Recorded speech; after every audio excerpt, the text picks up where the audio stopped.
Hello नमस्कार, कसे आहे सर्व? मजेतच असणार, मजेतच असायला हवे. तर आज आमच्या घरी येणार होते गणपती बाप्पा. तर मग मी ड्युटीवरून आली आणि माझी सर्व कामं आवरून घेतली. त्याच्यानंतर नेत्रांश पण त्याच्या पप्पासोबत घरी आला आणि मग आम्हाला ते डेकोरेशन लावायचं तर ते लावून घेतलं आणि थोडंसं बाकी राहिलेलं आहे तिकडून आल्यावर करू. आणि आता आम्ही जाणार होतो गणपती बाप्पा आणायला. तर मग इथं मी नेत्रांचं औक्षण करणार होती. त्याच्या पप्पाला थोडं काम होतं त्याच्यामुळे ते बाहेर गेलेले होते. तोपर्यंत मी नेत्रांचं औक्षण करून घेतलं आणि त्याच्यानंतर मग ते आल्यानंतर मग आम्ही खाली आलो आणि गाडीवर बसलो आणि लगेच निघालो गणपती बाप्पा घ्यायला. तर मग गणपती बाप्पा घ्यायला आम्ही आलेलो होतो मोठा देवीला. तर बघा कशी गर्दी होती मार्केटमध्ये आज. याच्यापेक्षा पण खूप जास्त ड्युटी सुटल्यानंतर गर्दी होणार आहे, कारण ड्युटीवाल्याची घाईन ती. आणि नेत्रांचं चालू होतं हा घ्यायचा तो घ्यायचा. आणि त्याला मग मी जिथे जॉब करते तिथले सर दिसले तर म्हणला त्यांच्या दुकानावरूनच गणपती घ्यायचा. आणि मग फायनल आम्ही तिथूनच केला.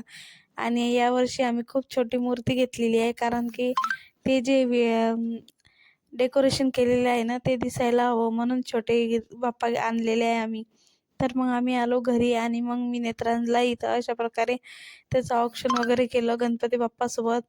आणि त्याच्यानंतर त्याची पण पूजा वगैरे करून घेतली आणि मग दोघांना पण सोबत घरात घेतलं.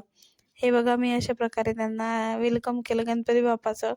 आणि गणपती बाप्पा आणून तिथे ठेवले आणि मग थोडंसं लाईटिंग वगैरे लावायची बाकी होती, तर मग ते लावून घेतली आधी. आणि एक लाईटिंग नंतर लावायची होती, तर मग ती नंतर लावायसाठी ठेवली. आणि मग असं मग इथं पहिले मी दिव्याचं पूजन करून घेतलं आणि त्याच्यानंतर मग इथं असंच पाटावर चौरंग वगैरे काढून घेतला आणि नेत्रांच्या हाताने गणपती त्याच्यावर ठेवायसाठी सांगितलं. तर बघा मग नेत्रांचा गणपती ठेवत होता आणि त्याच्याच हाताने ठेवला आणि नंतर त्याचा चेहरा ओपन केला.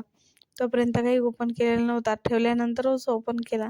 आणि मग इथं असं गणपती वगैरे ठेवून त्याची पूजा वगैरे करून घेतली मी.